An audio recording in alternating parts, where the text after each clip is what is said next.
Folks, Black Star Network is here. Hold no punches! I'm real revolutionary right now. Support this man, Black Media. He makes sure that our stories are told. Thank you for being the voice of Black America, Roland. Stay black. I love y'all. All momentum we have now, we have to keep this going. The video looks phenomenal. See, this difference between Black Star Network and Black-owned media and something like CNN. You can't be Black-owned media and be scared. It's time to be smart. Bring your eyeballs home. You dig?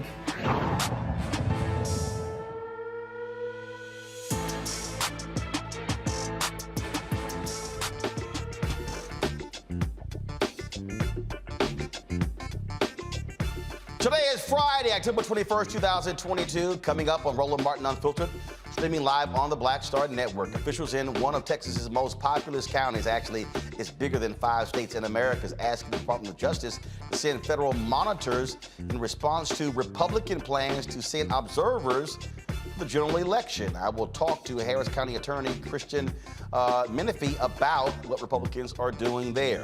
All charges get dropped against a Florida man accused of vote fraud. We'll talk to Desmond Meade, the Executive Director of the Florida Rights Restoration Coalition, about Florida's newly funded Office of Election Crimes, which is really a way for Florida Governor Ron DeSantis to target Black and brown folks. Remember that black man from Connecticut who ended up paralyzed in police custody? Well, all of his charges have been dropped. It's amazing how that happens after he's paralyzed. The January 6th committee that formally subpoenaed Donald Trump and his sidekick Steve Bannon is going to spend 4 months behind bars for defying his congressional subpoena. But he's not in jail. The lawsuit filed by GOP-led state's attorneys seeking to block the student loan forgiveness plan of President Joe Biden. That crap got tossed by a federal judge.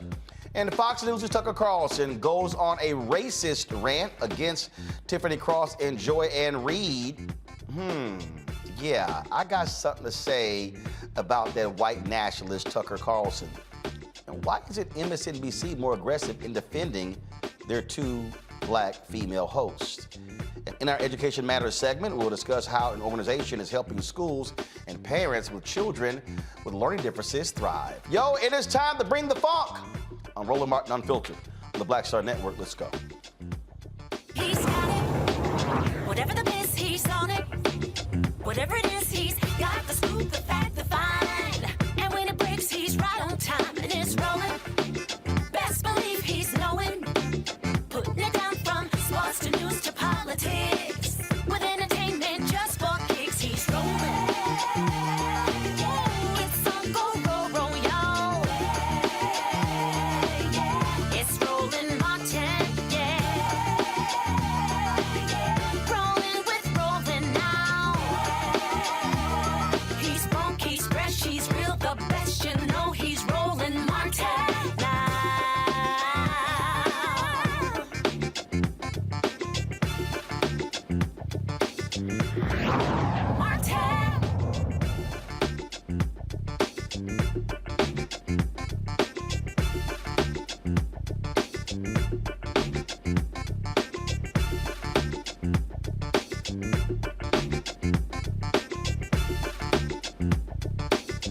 All right, folks, we told you how Florida Governor Ron DeSantis has been targeting black and brown folks formerly incarcerated there with his BS voter crime integrity, waste of money unit.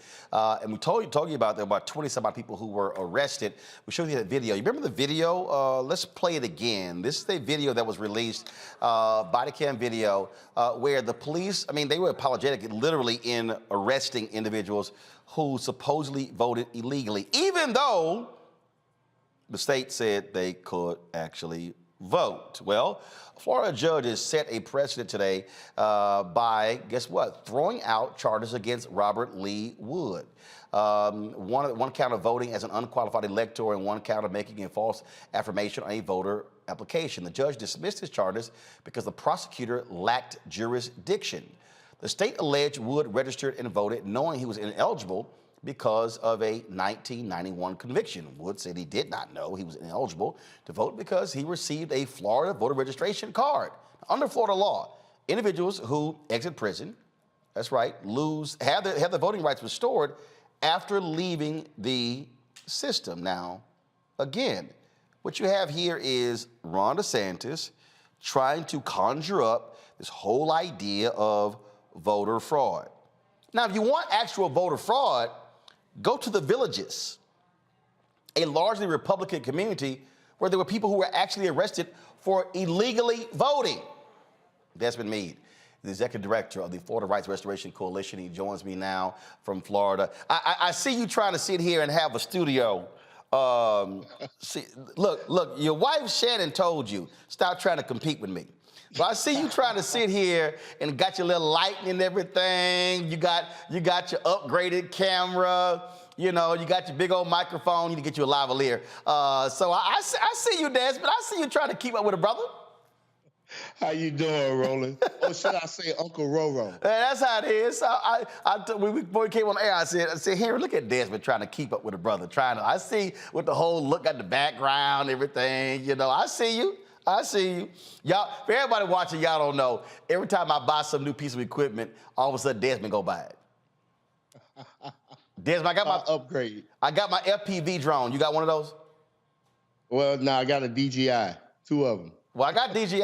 It's a DJI too, but it's the FPV. Yeah, I'll send it to you offline. Let's talk about this deal here. I mean, bottom line is here. You know, y'all got Amendment 4 passed, voted overwhelmingly. Republicans in the state, they do not want to see all those formerly incarcerated people voting.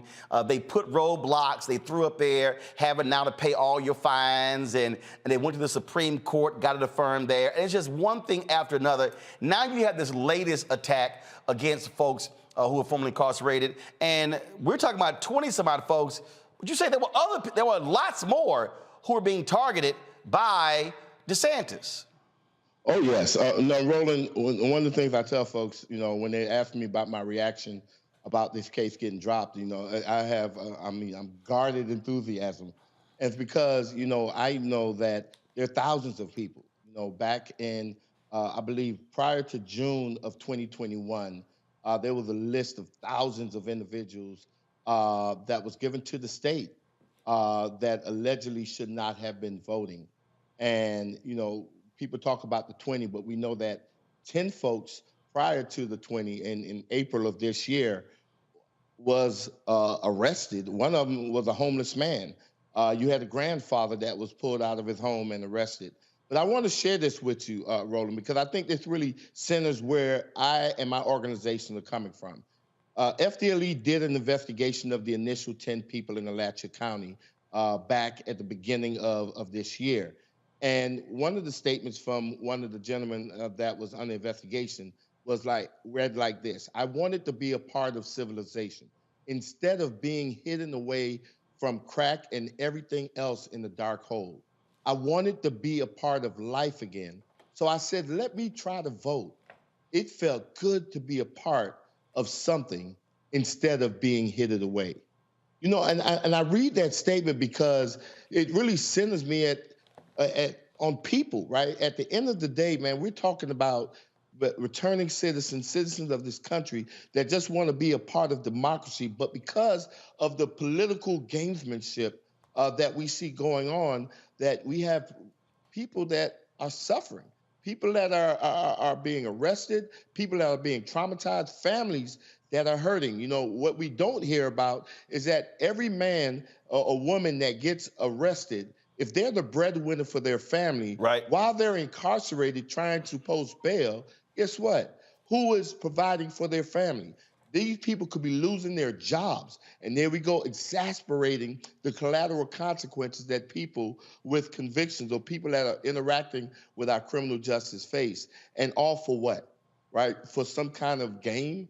You know, because at the end of the day, none of these people should have even been arrested.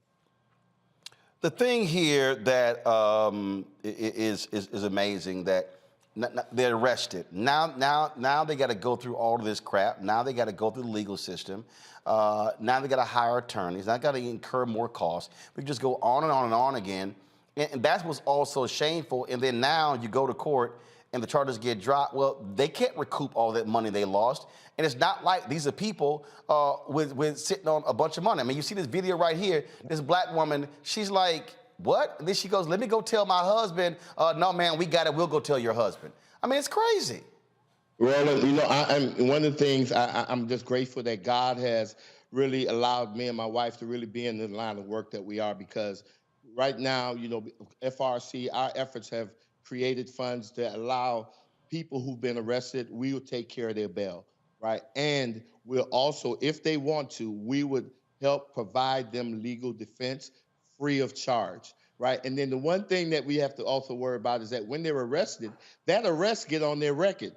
Then, of course, you know, Sheena with the Clean Slate Initiative, that's something that they're working on, to clear these arrest records off of people's records so people will be able to get jobs and housing and to be able to really thrive, right, and be successful in life.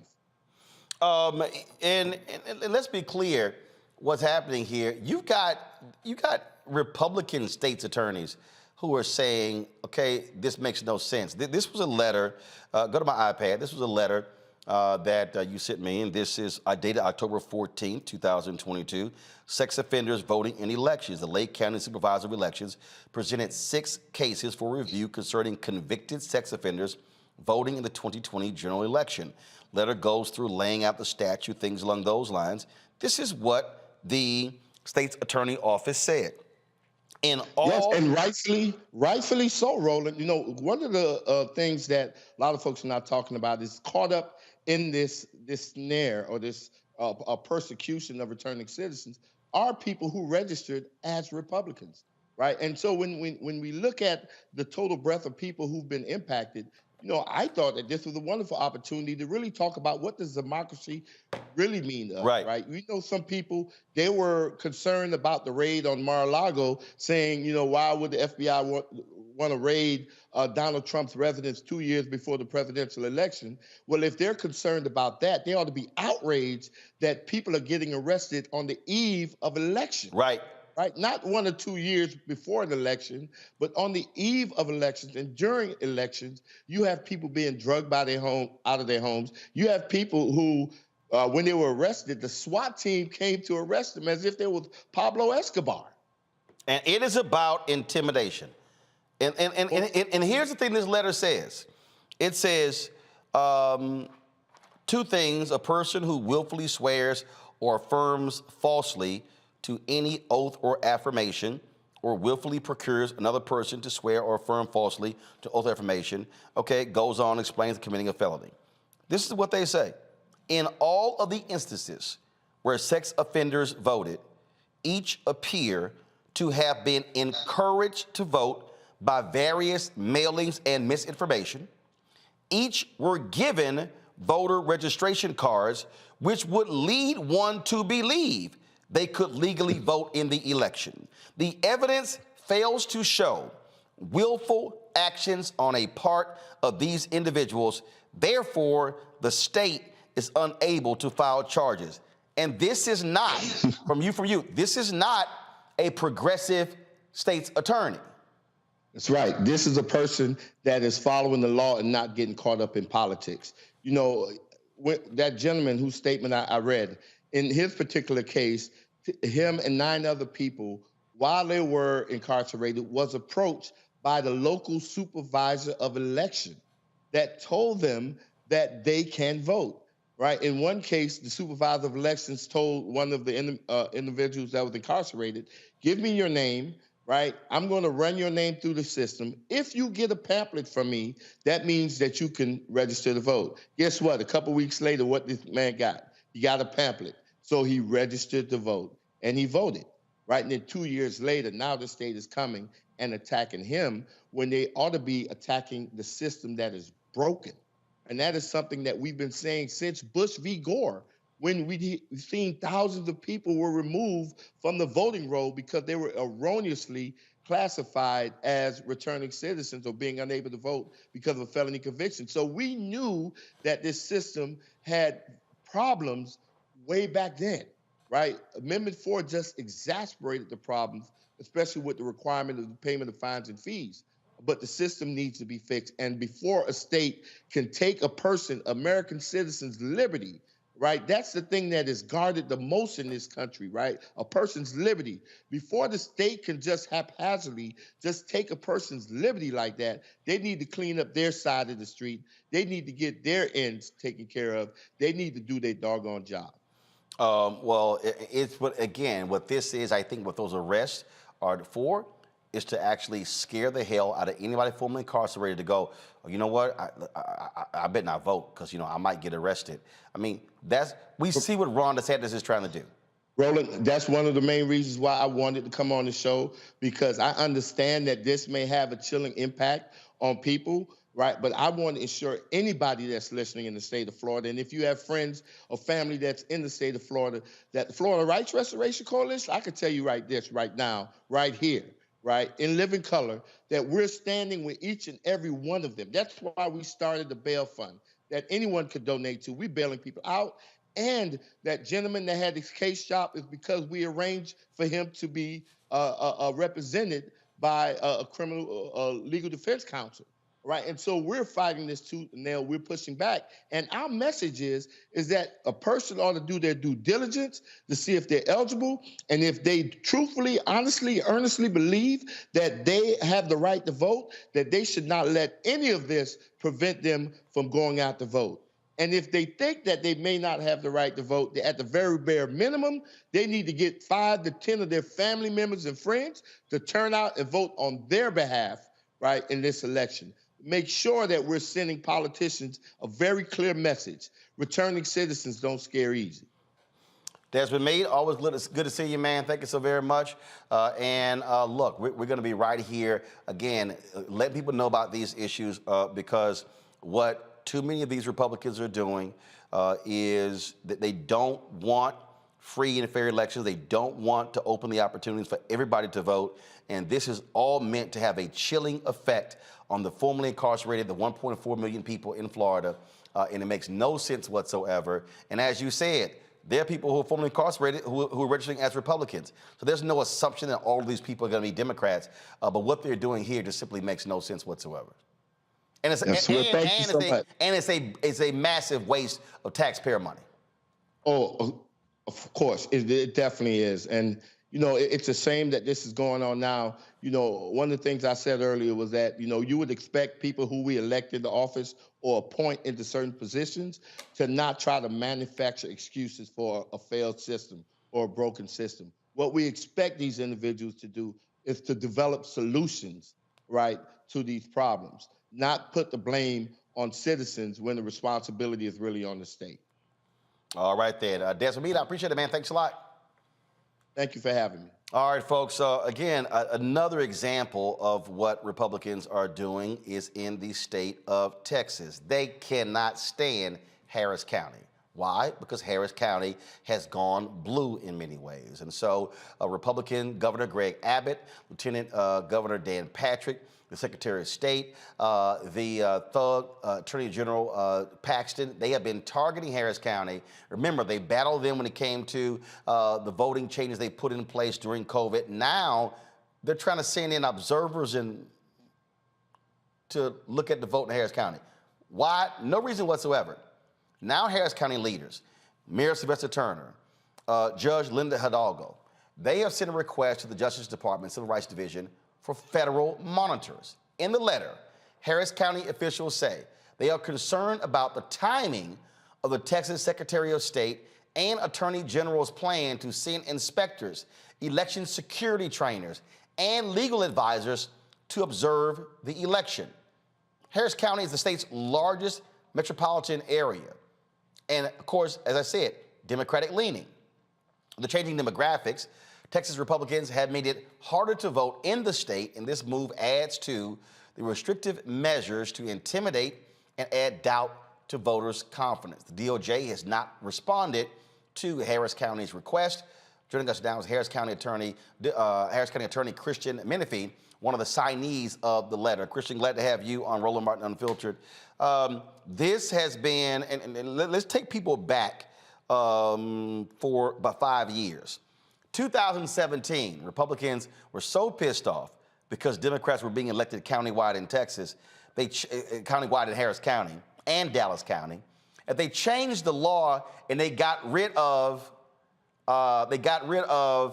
straight ticket balloting, straight ticket voting, all because of what happened in Harris County. COVID hits.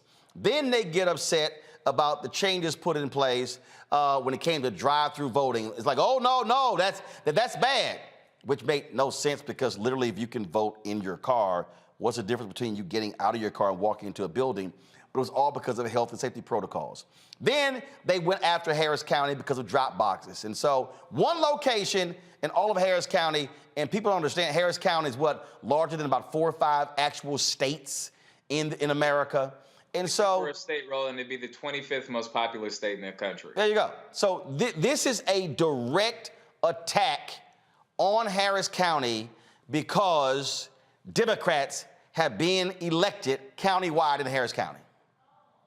That's exactly right, Roland. And really, you make the point perfectly. It's about context here. This is part of a pattern of state GOP leaders in Texas directly working to undermine election officials in Harris County and to cast doubt in the election processes.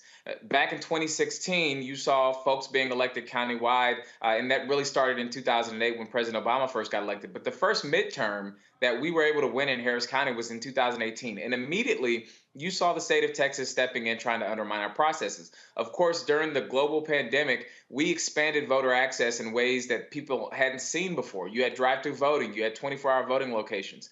Not only did the state come in and threaten to take legal action against Harris County for doing that, but in the next legislative session, they passed one of the most restrictive voting laws in the entire country, directly aimed at undermining the things that have been done in Harris County. In fact, on the floor of the Texas House, one of the representatives who was a sponsor for the bill took some language out of the Texas Constitution, which clearly has racist roots. It was intended to preserve the purity of the ballot box. They let us know exactly what these laws were about. Fast forward, we changed from a clerk administration system to an elections administrative system. And when we created that office, the state of Texas at first refused to acknowledge the creation of that position. And now here we are today, where they have announced a nonsense audit. And this audit was announced last year. Former President Donald Trump publicly called on Governor Greg Abbott to audit the 2020 election in areas in the state of Texas. And just hours later, the Secretary of State's office magically said, oh, actually, we've already been auditing that election in several counties. And so we're going to continue doing that with our full forensic audit. This was obviously done to appease former President Donald Trump. And they have now stretched that, use it as leverage to come up with a bunch of unremarkable conclusions that they say require that they send inspectors and a task force of folks from the Attorney General's office. And I think that those words are very important, Roland. Inspectors and a task force. They're trying to intimidate our election workers. They're trying to make people fearful of participating in the process. And that's why we're calling on the DOJ to send monitors to watch the state of Texas as they involve themselves in our election. And here's the crazy thing. He won Texas. But in Texas, they are pissed off at Democrats being elected in Harris County. They're mad. Republicans used to control Dallas County. Now Dallas County is flipped. The sheriff, the DA, judges, they're angry about that. They are upset. Bexar County, San Antonio. They've been upset with Travis County, where Austin is. They cannot stand what has been happening in these larger counties, and then they really upset with the white suburbs. But folks don't realize, in the 2020 election, Democrats were within 4 or 5 seats of taking control of the Texas House. That's what they're most freaked out about, because then if Democrats get control of the Texas House, the Senate is just hard because you've got all those rural areas of Texas, and so they're all going red. But they know that if Democrats control the House, they control the Speaker of the House. And they can't ram through gerrymandering and other bills, and they do not want the suburbs of Houston dictating politics in Austin. That's why there's a target on the back of every official in Harris County. That's right. These efforts were aimed directly at Harris County. You made the point that Dallas County went blue before Harris County did, and that's exactly right. But what we've seen is the way that they have attacked Harris County and the Houston area has been unique to the state of Texas. It's nothing like anything we've seen in the history of the state of Texas. And I would argue that if you look at the mayor of Houston, an African-American man, Sylvester Turner, if you look at Lena Hidalgo, who was elected as the first non-white man, a young Latina who serves as our county judge. If you look at my race, I was the first African-American elected as Harris County attorney. The people who are in these offices look different and think different from the folks who run these states and this state. And that's why they've directed their vitriol towards our county. And they understand that the policies that we're implementing in Harris County are working. People are beginning to see the light and now shift their votes to Democratic. And everybody knows that the path to flipping the state of Texas must go through Harris County. You've seen many of the major candidates on the Democratic side spending heavy amounts of time campaigning here. And at the same time, Roland, we've seen an unprecedented amount of money being poured into our local county judge race by Republicans from across the state. We've seen our governor talk about folks involved in that race. We've seen our lieutenant governor talks about folks involved in that race. They very much want to try to take Harris County back. And, you know, if all else fails, you come in, you set up, and this is happening across the country. It's part of, you know, a nationwide thing that occurred after Trump pushed the big lie. But you put processes in place so that people can call into question the results of the election, and immediately following the election, you can try to undermine the legitimacy of the people who took elected office. All right, then. Christian Menefee, look, y'all keep the fight up. It's just ridiculous what is happening there, and this is all political payback from Republicans in Austin. We're going to keep up the fight. That much I can guarantee you. Thank you. I will see folks in Houston. I'll be there on Sunday. There's a GOTV rally taking place, a Get Out the Vote rally. Folks, pull the graphic up if y'all have it ready. We're going to be there partnering with the NAACP and other organizations for this GOTV rally. The point, folks, is simple. Is, again, drive the vote. Understand we can talk all day, we can criticize all day, we can complain, but the way to shut these folks down is to do so at the ballot box. And so there is tremendous power in doing so, and we have to be willing to use our power at the ballot box. And so this is, go on iPad, please, when it pulls up. It's called the Fight for Democracy. I'm going to pull it up right now. Give me 1 second. We're going to be there with a number of entertainers, other speakers, and activists as well. Again, encouraging folks to vote. Early voting is taking place. We are seeing massive turnout of early voting in various places. And so you see it right there, the Fight for Democracy. Again, working with the NAACP Sunday, 4 to 7 p.m. At Avenida Plaza. And Bun B, LaToya Luckett, Slim Thug, DJ Mr. Rogers, DJ Frank Ski, Lil Kiki, Spud Howard, Lenora, Mango Punch, and many others will be there. And this is a partnership with a number of organizations, this GOTV rally taking place in Houston. Let's introduce my panel right now, folks, to talk about this. Again, what is happening, because I keep warning y'all, we can sit here and play games if we want to, but what Republicans are trying to do is devious.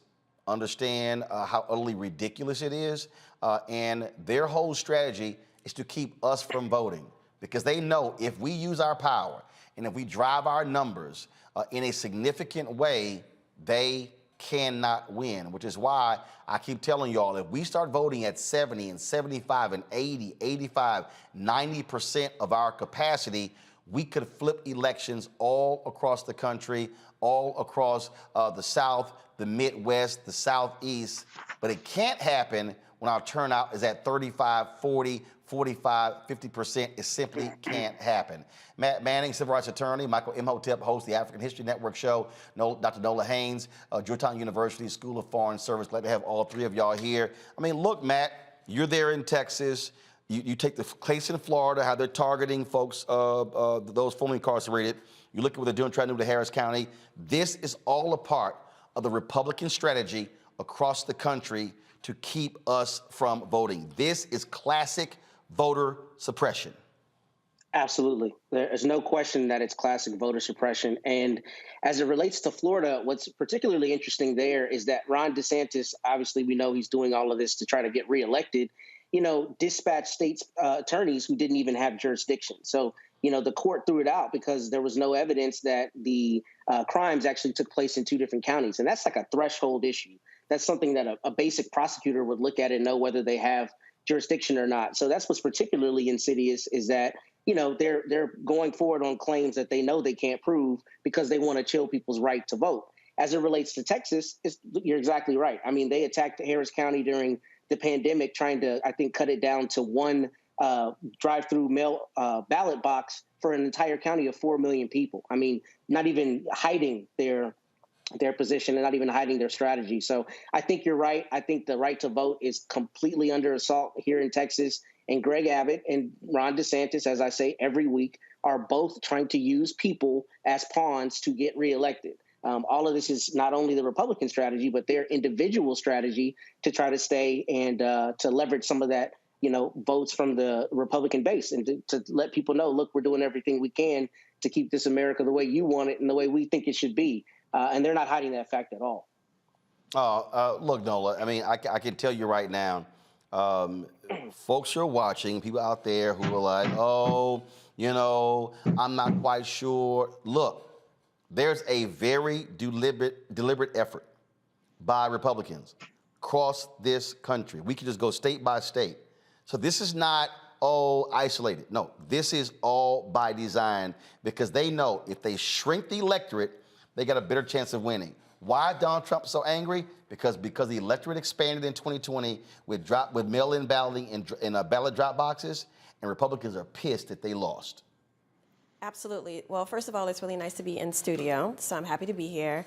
And it is strategic, and it's strategic and it's very dangerous. I often feel like, lately, like Thanos snapped his finger and like half of the population across galaxies disappeared. It's like he snapped his finger and we're like back in the 1950s before civil rights legislation. That's what it really feels like. The fact that the federal government has to come in and monitor voting, that is just mind-blowing, and it's setting a very dangerous precedent.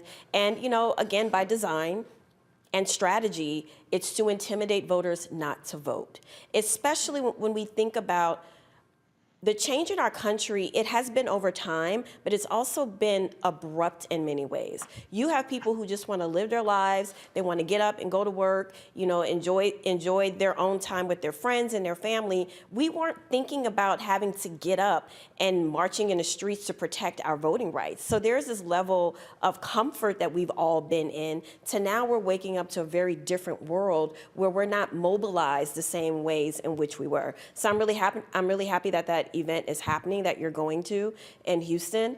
But we really woke up and we're in a different time, and it's calling for different types of measures. And, I hate to say it, we have to get out there and we have to continue fighting.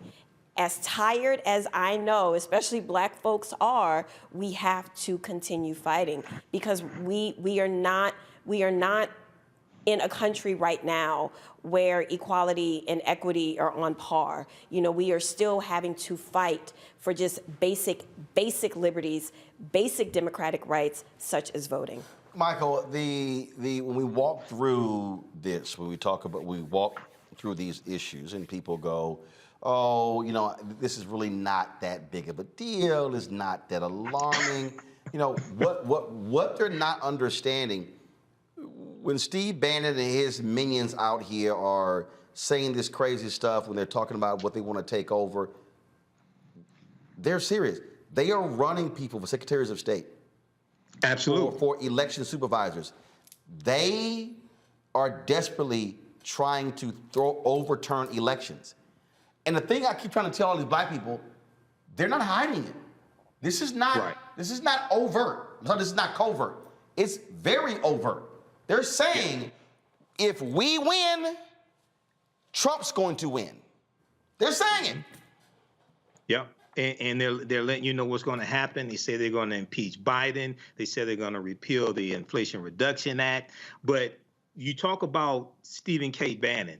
Bannon said some months ago on his podcast that the way to political power in America today is through the local school boards. And if you study what's happened with the local school boards and the fights over banning books, the fights over critical race theory, this is funded by dark money. This is funded by, and they've organized numerous organizations. There was an expose by NBC News, and they estimated about 165 right-wing parent organizations across the country, okay, have been funded, and they get help from Fox News and politicized by Fox News, and they're using this to go from the grassroots up to the federal government and and focus on local offices, local politicians, local political offices from the grassroots up. We look at what's going on in Florida. I cannot stress this enough. I know, Roland, when you were interviewing Desmond Meade, and shout out to that brother, you were saying that this doesn't make sense or something like this. It makes perfect sense when you understand the history of Florida. Okay, Florida was the first state to have poll taxes in 1889, before Mississippi had poll taxes. Florida instituted its felony disenfranchisement law in 1868, 2 years before the 15th Amendment was adopted. And when you go research the history of Florida, they did this. They instituted felony disenfranchisement laws in a state that had a 48% black population.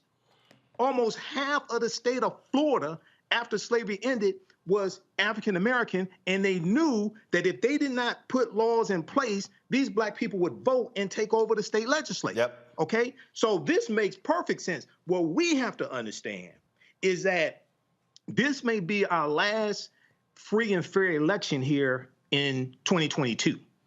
That's real. This people don't understand how dangerous this stuff is. These people are playing for keeps. Indeed. Got to go to a quick break, folks. We come back, we're going to talk about an effort to combine comedy with voting. It's all about, folks, using every tool at our disposal to turn people out in this November midterm elections. We'll discuss that next on Roland Martin Unfiltered, right here on the Black Star Network.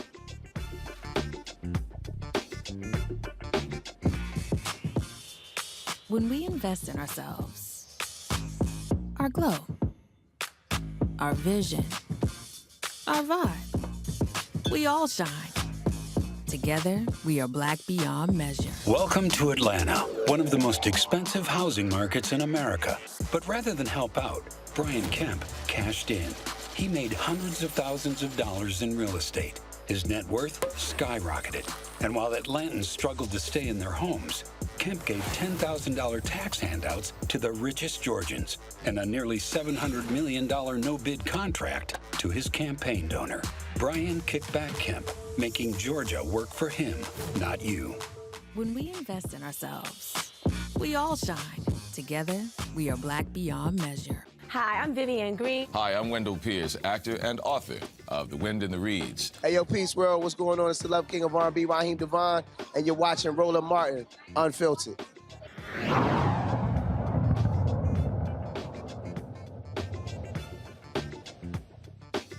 All right, y'all, the voter suppression attempts are not funny, but National Coalition on Black Civic Participation, they are in the middle of their Unity 22 Get Out the Vote comedy tour. That's right, to engage voters in through laughter. Joining us right now is Melanie Campbell, President and CEO of the National Coalition on Black Civic Participation, as well as Michelle, the indie mom of comedy. They're in Pontiac, where they're getting ready for tonight's comedy show. All right, so how many places have y'all gone to already with the comedy shows? 4, hi Roland, 4 states and how many cities? This is our 5th city. Yeah. Gotcha. And so how have things been going thus far? And then so you have comedy shows, but what are you doing there? Is it a requirement are they free? Or if you got to buy a ticket, you got to register? Explain what's going on. Hi Roland, the comedy nights are really for the organizers and activists. We're talking about how stressful it's been. So we are hosting these comedy nights to bring some laughter and some joy to the folks on the ground who are doing the hard work. and then we're joining them or in their organizing. These are a lot of these are our state affiliates and partners for the National Coalition, but many is a coalition effort. And the whole idea, because we had heard from folks in the summer saying, look, we've not had a break in 6 years. It has been relentless. And it's part of the strategy is to get folks so tired that we can't continue to fight. So that's what the comedy nights are all about. And then we go out and canvas, knock on doors, and bring it. And yes, it is free. We're not charging anything, but to come and enjoy themselves so they can fight another day. And that is something that we're quite sure. You try to use culture in different ways. Right. And so Michelle, my Sarah here, Delta Sarah here, who has been our lead on this. And so Michelle, anything? So Roland, for us, we understand that there's a lot of apathy. Even for the people who are boots on the ground, they're tired. And so we all know that laughter is able to bring levities to some of the heaviest situations. That's how we've made it as Black folks in this country. We've been able to laugh through our pain. And so our intention with this is to show the power of the ballot, but also to invigorate those Black women. We got to be honest. We're here with the Black Women's Roundtable. We're here with the National Coalition on Black Civic Participation. These Black women for years and decades have been working, going door to door, phone banking. And so we want to make them laugh. We want to make them feel encouraged. We want to let them know we appreciate that hard work, but we can't give up.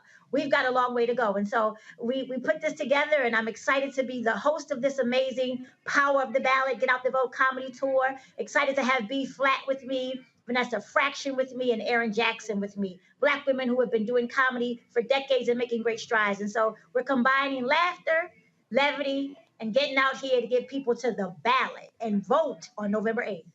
Ain't no brothers? Yes. No brother comedians, Roland? No, Michelle talking about all the Black women working, Black women. I was like, what, the brothers can't laugh? Roll. The brothers are right there laughing with us. I just want to make that clear, because Michelle ain't like the brothers ain't working. Nobody said that, Roland. There you go. Don't let me have to roll the video back. Anywho, we are right there. And look, everybody's coming in. Yes, it's Black Women's Roundtable, but we got the Black Women Initiative down there. We had John Taylor with us on the ground. We got brothers right there with us, laughing as well. And also, we're leveraging the power of the Sister Vote, power of Black women who are leading in this work on the ground. But the comedy night is for everybody that wants to come, that's doing the work. Absolutely. You can come, Roland. Look, I ain't dealing with you. Last time I had to deal with you, so I ain't. Thank you for showcasing a lot of what we're doing on the ground. We know you all over the place too, but if you find a minute or two to come join us, we're actually extending it, and we're going back to when we leave Michigan, we're going to Philadelphia and Pittsburgh, but we're going back to Florida and Georgia. We to help them with the final push. In Florida, we're going back because when we were there for the comedy night, a lot of they're dealing with it still, even though they don't talk about it on the news as much. That storm really impacted Black communities. So we're going back to Daytona. We're going to be on Bethune-Cookman's campus, and we're going to Orlando as well as other parts of Central Florida, and then we're coming back to Georgia. To close out right through election day. We're not going to let off the gas until election day. Oh, well, absolutely. And so that's great. Sounds great. Comedy is great. And so, Michelle, what your hair gonna stay that color through the whole tour? You know what? See, that's what you petty. That's what I'm just asking. I'm just asking. You Petty Murphy. I'm just look. I'll admit to being petty. Acting like a good alpha man. Come on now. What? I'm just saying she got Delta red hair. What? Why?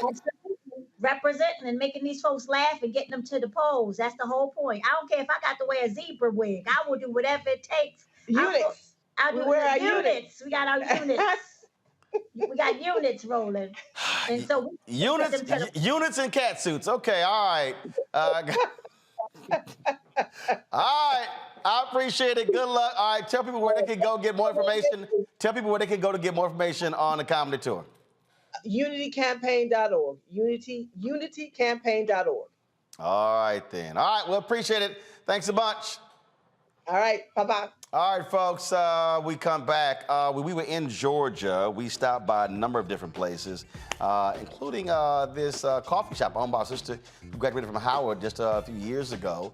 And we talked about, the Senate campaign, Raphael Warnock, Herschel Walker, and she expressed some concern in terms of from her position as a business owner. And so we're going to share that conversation with you. We come back. Also, we're going to talk about the blatant racist attack by Tucker Carlson against Tiffany Cross and Joanne Reed on MSNBC, especially against Tiffany. I've got a few words to say about that.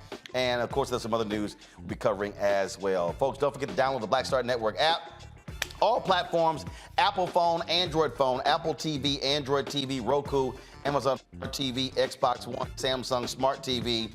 And of course, you can also join our Bring the Funk fan club. Every dollar you give goes to support this show. And of course, you know how we do. If you want to send your check and money order, please do so to P.O. Box 57196, Washington, D.C. 20037-0196. Cash App, $RM Unfiltered. PayPal is R Martin Unfiltered. Venmo is RM Unfiltered. Zelle is Roland at RolandSMartin.com. Roland at RolandMartinUnfiltered.com. And if you want to get your copy of your book, White Fear, How the Browning of America is Making White Folks Just Lose Their Minds, Ben Bella Books, Amazon, Barnes & Noble, IndieBound, Bookshop, Chapters, Books A Million, Target. You can also order your book through your favorite black bookstore. And of course, you can also download the book on Audible as well. So going to the break here. So let me go ahead and since Nola decided to come in here. First of all, didn't nobody invite Nola to come in to be on the set? She was like, I'm coming in. I was like, seriously? Seriously? I should have made take a COVID test. So she's from New Orleans. Let me go ahead and I was playing some Johnny Gill earlier. She had no appreciation for Johnny Gill. No. Yes. What did you say? What did you say, Nola? I didn't know one song. What did you say? One song. No, that's not what you said. You like, well, I don't even know last time I listened to anything Johnny Gill. See, he put extras on it. You putting extras on it. No, I didn't. Yeah, you were putting extras on it. That's what you said. I'm just not up listening to Johnny Gill. Well, you need to step your music game up. Oh, okay, I got to step my music game up. Yeah, because right now it's lacking, y'all. Apparently it's lacking. I was about to snatch that Johnny Gill is the barometer that black of blackness. Card is about to get snatched. Johnny Gill is the barometer of blackness. No black card is in review. Oh, Lord. So, y'all go get y'all Johnny Gill now. Yeah, y'all damn sure better go listen to my man Johnny Gill. So let me go ahead and go to break. With this right here. So I guess, she'll wake up now. Since she coming to my Please show. don't play no juvenile. You about to play juvenile. She coming to sleep. 1, 2, 3, 4. All right, y'all. I'll be back to Roland Martin Unfiltered in a moment.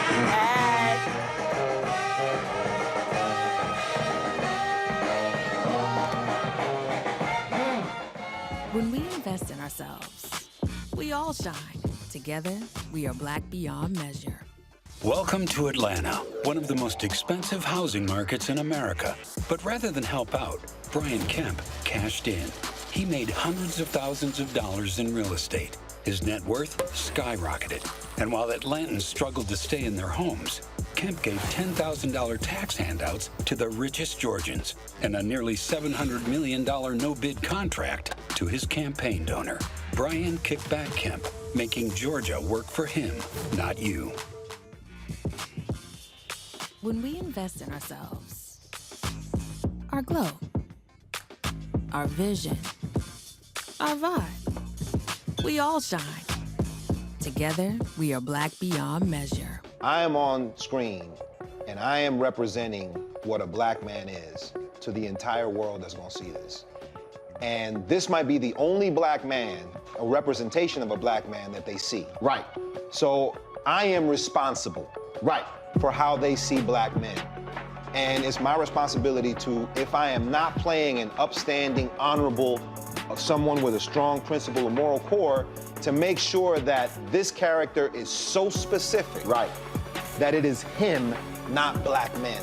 And I wish that more actors would realize how important their position is as an actor of color, playing people of color on screen. Because there are people that see us all over the world in these different images that we portray. And not everyone knows black people to know. Yes. That's not all.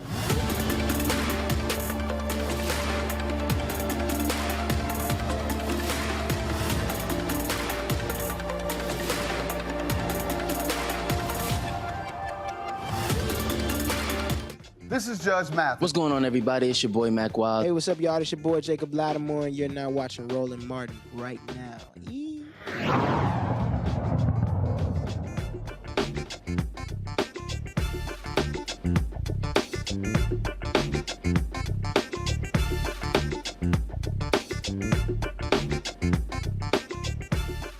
All right, fam, when we were in Savannah, Georgia, we stopped by several black-owned businesses, encouraging folks to vote. One of those places was called the Culturalist Union. E.B. Elm, she is the owner of that. She's a graduate of Howard University. And we had a good conversation going by her place. And so check this out.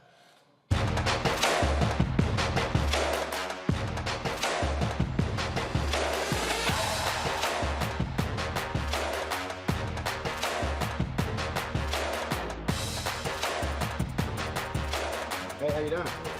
Yeah. How's it going? Pretty good. Good. Hey, how you doing? This is the homeless LBM. Hey, how you doing? How are you? Doing good? Yeah. You cool? Nice to meet you. All right, good to meet you. Yeah. I've actually met you before. Really? Yeah, at Howard University in 2019. All right. Came to the theater department, did a little work series there. Oh, it was a panel conversation. Mm-hmm. Yep. Yeah. Absolutely. Cool, cool. I'm glad you're here. All right, absolutely. Full circle moment. Oh yeah. So how long you had this spot? Since Juneteenth. Okay. Yeah. Cool, cool. Yeah, it took us a minute, but we did it. Huh? I said it took us a minute, but we did it. Okay. Crowdfunded and. You crowdfunded? Yeah. Really? Yeah. So how much did you raise? About 175. Okay. Over 3 years. Uh-huh. And Carver State helped us reach our goal. So, black-owned business, black-owned community, been good. So how has it, so you said it's Juneteenth of this year? Yes. Gotcha. So about 4 months. Yeah. Okay. Yeah, we're creeping on 6 months. So how has it gone so far? It's been good. It's been a blessing. It's steady. So. Now, you from here? No, I'm from Pontiac, Michigan. So how'd you pick Savannah, Georgia? I am an Army brat. Then I was in the Air Force for 10 years. And when I got out, my parents retired here, and I went to SCAD for performing arts, and then I left SCAD, and then I went to Howard for theater management. Got it. Decided to come back here. So you went to Howard for theater management, and you're on the coffee shop. And I own a coffee shop. Okay, well, so more than just a coffee shop. It's a gathering space. So we do events here. Okay. We have our marketplace that has about 50 black-owned sole proprietor businesses. And yeah, we do our thing. So yeah. Yeah, but how did you come up with this concept? Like, where did it come from? It was kind of a smorgasbord of all of these places and things that I've collected over my years of traveling, and I just wanted a place where black creatives could come and, feel centered and take up space. So what you really wanted was you wanted a black creative space that kind of got coffee on the side. You got it. Okay. All right. Cool. Yeah. Cool. Yeah. And so folks have embraced it. Yeah, they have. Okay. Yeah, they have. So it's been good. It's been good. Right. The mayor comes through sometimes, so it's been a blessing. A lot of has there been lots of talk and stuff with regard to the election? Yes, we do a lot of bipartisan forums here. It's about voting, making sure that they know what's on the ballot, and what issues are center for us in our community. Yeah. I was here in 2020 and said we did the same thing. We actually visited the different black-owned businesses. Okay. And so that's one of the conversations that I've been hearing on the state side with Abrams, Kemp, but also on the federal side. One of those conversations has been like folks talking about entrepreneurship and black-owned businesses here in Georgia and how politicians can help with that. Right. You're asking me how it can help? And have you participated in those conversations? What have people been talking about? I mean, is that an issue? It is an issue. I would say the number one issue is access to capital, access to funding opportunities. For me, I didn't have that opportunity. I was a single mom. You know, my credit was limited. My access to my network and net worth was limited. So I had to crowdfund in order to actualize this dream. Whereas I've had counterparts, you know, white counterparts who've been able to walk into a bank with the same circumstances on paper and, you know, get triple, quadruple the funding that I've been able to receive. Right. And so, you know, I don't know how to move that conversation forward, but I definitely know that it's an issue that needs to be addressed immediately, because there are a lot of Black businesses that just need the funding. You know, oftentimes they want to offer resources as far as marketing support and on how to get your LLC or how to, you know, file your taxes. And it's like that's all the easy stuff. Right. We're not ignorant people. We need money. Money begets money. And so until you are talking about numbers and capital that can help with funding a business, buying the equipment, paying for the staffing, paying for the inventory, then it's a non-starter. Then you're going to keep us, you know, behind the curve when it comes to economic progress. Now, did you come from entrepreneurship family? For me, I did. No, I'm a military family. So my dad is military, my uncles are military, my aunts, everybody in my family before that, they all worked at the plant in Detroit, you know, building cars. So I take it's been a learning curve for you. Because so I can explain to people, ownership, people think it sounds sexy. They think it's, oh my God, it's amazing. Work for yourself. I'm like, ain't that simple? No, it's not. There's a lot that goes into owning and operating a business beyond what it looks like. You know, there may be people in here, but at the end of the day, I have to go home and I gotta, you know, reconcile my budget and I gotta figure out inventory. And again, I gotta figure out where this money is gonna come from, because, you know, you think it's just an even exchange. Somebody gives you $1. That dollar has to pay for all of this, you know? And so, yeah, it's a learning curve.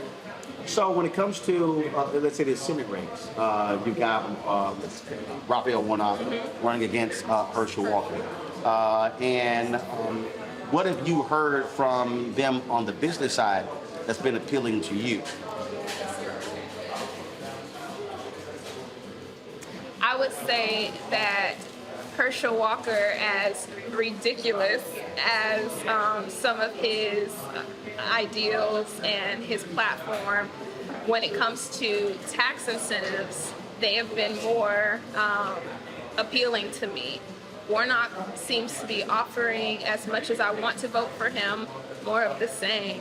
And so for me, it's like, well, what do I do? Because I don't want to vote for someone who's morally corrupt, but I also don't want to vote for someone who is not going to make me and my business a priority. So it's one of those things where I'm just going to have to So you haven't decided? figure it out. I have not decided. And do you think that, because I've heard that from other folks as well, that, you know, it's on one hand, we have folks who talk about, oh my goodness, we've got all of these Black women who are starting businesses. We got other African Americans who are starting businesses. But then what happens is when you're starting a business, you all of a sudden, you're not an employee. You're thinking like an employer. So you start looking at tax rates, start looking at pass-through, you start looking at, okay, am I keeping more of my money to grow my business? And what they don't tell you about that statistic about Black women, you know, creating more businesses, to be quite honest, most of those businesses are side hustles. There haven't been a lot of Black women who've been able to get capital funding from investors, less than 1%. There also hasn't been a lot of Black women who've been able to grow businesses outside of the six-figure range. So you have But it's not just Black women. Right. I mean, like literally, pre-COVID, there were 2.6 million Black-owned businesses, 2.5 million at one employee. Exactly. And the average revenue is $54,000. The average revenue doesn't even cover a household. Right. And so what are you supposed to do when you need to pay for the things that you need to pay for, when inflation is at an all-time high, when you can't afford to grow your business because you can't afford to pay someone. Right. You know, so there's all of these nuances, but they just want to say, oh, black women are killing the game. Yes, we're innovative. On paper. Yes, and we're that, doing it. And that's what I keep telling people. That's on paper. But until it sounds great. Right. Until you go on and you're like, hold on, let me actually look at the data, and then it's a whole different conversation. Right. So until the numbers make sense, until we're actually talking about some ceiling-breaking numbers, some numbers that actually can fund and support a family, then we're talking about side hustles. So I'm going to go back to the point you just made about businesses, because somebody watching may say, oh my God, that makes no sense. I mean, when you look at all these other issues, but when you're an owner, and again, I think a lot of people don't understand what that means. That means your business is the center of everything. It drives all aspects of your life. It does. And so I won't say your children are a priority. I won't say a spouse is a priority for owners. But in many ways, the business is the priority because it feeds everything. It feeds everything. And oftentimes, especially for first-time business owners like myself, your personal credit is wrapped up in the business. Yep. So when it comes to home ownership and you bought a business, that's a whole nother conversation. Or if you need, an emergency happens or payroll happens, that's coming out of your personal funding. Yeah. Because your personal credit is a part of that conversation. Right. And so I just don't think that people actually realize the nuances that comes with business ownership. So what would you want to hear more from Warnock on as it relates to appeal to you as a business owner? I want to hear more about equitable funding opportunities. I want to hear more about equitable tax opportunities for businesses in low-income communities. I want to hear about more capital investments for revitalizing buildings in low-income communities. If I can go and purchase a building in my hood and renovate it with government funding and tax initiatives, and then I'm able to employ someone using tax benefits and tax initiatives or splosh funding or whatever, then you're giving me an opportunity to actually achieve this American dream that everyone else is talking about. See, that's why when Tim Scott and Republicans talk about opportunity zones, I keep trying to explain to them, that's for mega developers to park money. Yes. That's not an actual opportunity zone. Right. To me, what you just described is an opportunity zone. That is, or as I think about, I've covered City Hall, tax increment financing districts, where the money actually stays in that. What you're talking about is, so imagine if this was a TIF or you had funding mechanisms set up to say, all right, we're going to encourage people to open businesses in this location, in this corridor. And then giving us access in first dibs too, because oftentimes they will say minority, and then that will feed into white women, or that will feed into LBGT, gay men, and not taking away anything from them. But your point about MWBE, right? Because really, when it started, it was supposed to be black. Right. So, like for me, I'll tell you, one of my biggest dreams right now is to open up another one of these coffee shops near SSU, Savannah State University. Savannah State University is an opportunity zone on Waters. I would love to be able to acquire a building, have the resources to, revitalize that building, have the funding to hire a staff, get that thing going, and then provide a service to HBCU students in this community. But I don't have access to capital. I don't have resources to revitalization. I don't have tax benefits to support the staff, buy the equipment, or any of the things that I need to actualize that dream. And because my personal credit is wrapped up in this, and they're not offering any sort of opportunities for minority business owners, women, men, regardless, especially low-income business owners who have proven themselves, then you're kind of stuck. And you're in this cycle of just barely making it. So that's what I would want to hear more of. Like, how can you help us help ourselves? And build, grow, expand. Absolutely. Because I say the same thing. I said the biggest issue for black businesses, I said it's capacity. And in fact, people got mad at me when I said, I don't want to hear anybody else talk about starting black-owned business. Like, oh my God, what do you mean? I said, no, I'm talking about you have to grow them. Grow it. I said having a bunch of businesses is one person, and you're right, it really is a side hustle, as opposed to having 5, 6, 8, 10 employees. Like, so for instance, when you, how many employees do you have here? I have 4. Got it. And so when you started, that's what you started with? No, I started with me. Got it. And I still work behind the bar. Right. You know, my employees are part-time because, again, I can't fund a full-time employee. Right. I can't fund a manager. So not only am I, you know, the manager of this marketplace, which is an entire different business, I'm the manager of the event space that we hold, which is an entire different business. And I have to be behind the bar because, again, the resources just aren't there. Right. You know. Right. So until you're driving revenue, at the end of the day, you've got to do all of those jobs. Again, and that's what I try to explain to people. That's the unsexy part about entrepreneurship. Again, this notion that you own it, you could just chill and relax, just direct people. I'm like, nah, that ain't it. I'm not there yet. I don't know. Maybe one day, you know, as we grow and as we, you know, acquire more. But right now, you know, I'm in the hustle. I'm in the fire with everybody else. So. All right. Sounds good. Yeah. All right. Well, I appreciate it. Thank you. All right. Thanks a bunch. Thank you. You know what? When it comes to these elections here, folks, what you're looking at is choices that voters are making. And the thing here, Michael, that if you look at data here, what's happening, and you got people like, you got a lot of Republicans out there who are ecstatic. They think that it's trending in their favor. The folks out here predicting it's going to be a major red wave. You've got Morning Joe going on and on and on today saying that old Democrats, progressives are ignoring voters when it comes to crime, how all of a sudden crime is like the dominant issue. And no, crime is a dominant issue because Republicans have been lying about it. You had the district attorney who was recalled in San Francisco, and the folks were like, oh my God, crime's out of control. Yet when you look at the actual stats, it actually wasn't. Right. Same, you know, and so now same thing, and so we're seeing what's happening. And so one of the things that I think often happens is that Democrats allow, and we discussed this the last couple of nights, Democrats too often allow Republicans to set the parameters of the debate. And so then the debate is on those issues.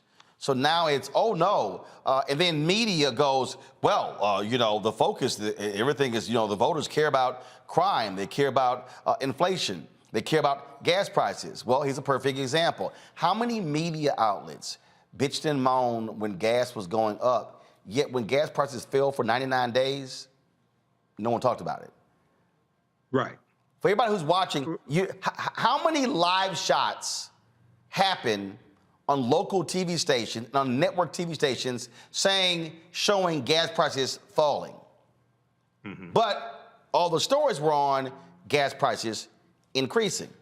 And so we can't act as if media doesn't play a role in shaping the narrative of what people are talking about. Yeah, media plays a role, and I saw Morning Joe this morning, and Charles Coleman did a good job for an Omega. He did a good job of really articulating how crime becoming an issue in a campaign can be racialized. And he really took Joe Scarborough to task on it as well. He did it. It was a textbook analysis of how he did it. But what's happened is something that many analysts predicted was going to happen. Dark money has come into the campaign, and when we see these races tightening in Pennsylvania, in Wisconsin, these Senate races, we see that Republicans have spent over the past 2 or 3 months, something like that, right around dealing with crime, about $240 million. Washington Post had an analysis on this a couple of days ago. And we see things like in the Georgia gubernatorial race, we see ads of Stacey Abrams with her complexion darker. We see ads of Mandela Barnes in Wisconsin, who's running for governor of Wisconsin. He's lieutenant governor now. And Senate. He's running for the Senate against dumbass Ron Johnson. We see ads where his complexion is darker. And we see them running another Willie Horton ad on white suburban women, on white suburban women, scaring them about crime. And Democrats should have seen this coming.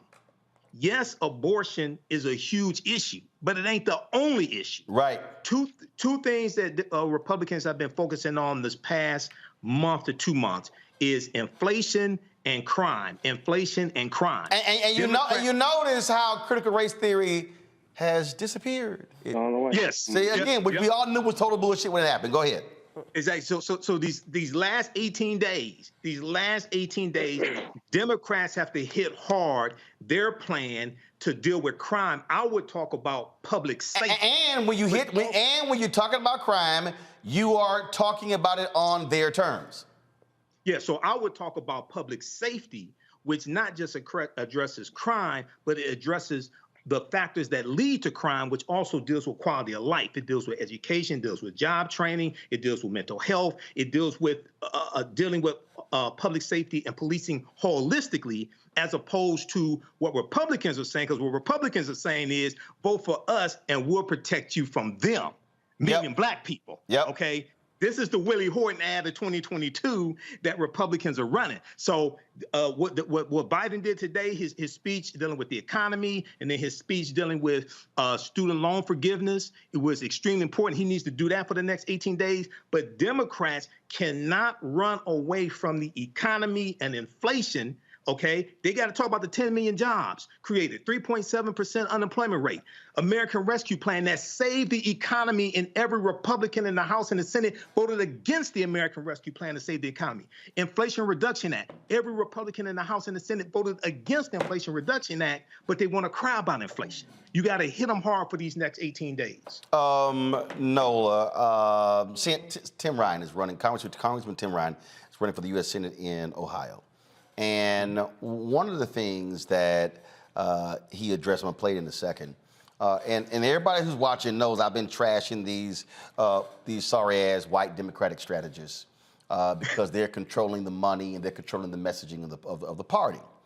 And so there's a Washington Post article that was done, and one of these strategists says in the article that Democrats should give up on places like Ohio. We should focus on college-educated white voters. Well, this was the response here of Tim Ryan. Go to my iPad, please. Yesterday, in the Washington Post, there was a national Democratic consultant, high-level consultant, that said, we can't play in places like Ohio. We shouldn't really go after seats in places like Ohio. We got to go to the states that have more college-educated people. That pisses me off. That is an absolute slap in the face to everyone who's out there busting their ass who just may not have a college degree. And I will tell you something, I will not let the Democratic Party turn into a party where you have to go get a college degree as a passport to get into the party. That's bullshit. And I'm not going to let that happen. Now, Nola, this is the same Tim Ryan who, for some reason, Chuck Schumer's PAC refuses to put any money. He literally is running neck and neck against J.D. Vance. Democrats are operating from this vantage point of, well, Trump blew Hillary Clinton away, beat her by 450,000 votes in 2016. Biden lost the state by 8 points. But here's the crazy part. They're putting money into the race in Nevada, and the Republican is leading. This race is actually tied. So when I hear that white Democratic strategist, we don't know if they're white, Yeah, we do. Say that. That's exactly what they say about candidates who run in the South, where black folks are.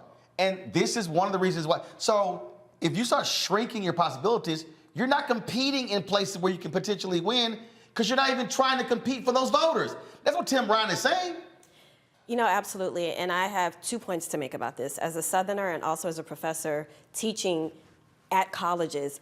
So I think that a large part of the problem is that we are not dealing in traditional politics. I think that a lot of these kind of ways that we used to operate in, the traditional metrics are not going to work. And people need to understand that the landscape has vastly changed. I don't know where people get the idea that college campuses are these liberal bastions, that people like me are somehow in the classrooms, you know, trying to convince all the kids to vote blue. That's not what's happening. And actually what I am seeing in some of the universities that I've taught in, I've actually seen a more kind of turn towards conservatism. So this kind of idea that we need to get more college educated kids because, you know, this kind of trope of that's like where all the liberal future elites are, that's not necessarily true. And then as a Southerner from the very deep South, it's also, you know, it's condescending. And it's not only condescending to someone like me, but it's condescending to maybe one of my cousins who literally, you know, work on a bayou and fish for a living, you know, because they internalize it. They're like, well, they're not for us anyway. They're not thinking about us anyway. So why would I even care? First, to go out and vote during midterms when it's always historically low. And then secondly, why would you want to give somebody your vote when they're not even interested enough to target you in a positive way, to actually go after your vote as if it has value? So, you know, those two things alone tells me that we're not always playing on the same field because, like you mentioned earlier, the bullying and the messaging, which is why it's always louder, which is why it's always dominant, we're sticking to traditional politics in terms of metrics, in terms of going high when they go low, you know, stats, you know, versus narrative. But I think that we do need to roll up our sleeves a little bit and get a little dirty and get a little muddy, because I think actually this is what a lot of younger voters are wanting from the Democratic Party too, to be quite honest. When we do talk about domestic politics in my classes, this is the feedback I am getting from Gen Z. This is what they are saying. Let's roll up our sleeves a bit and let's get a little muddy. The thing here, Matt, that I keep saying to folks, and that's why I call out these white Democratic strategies the way I do, is because they collecting checks. They're gonna move from campaign to campaign, and they're kind of like, yeah, whatever. But see, the other thing is, the reason they really like those white college-educated voters, they don't want to work.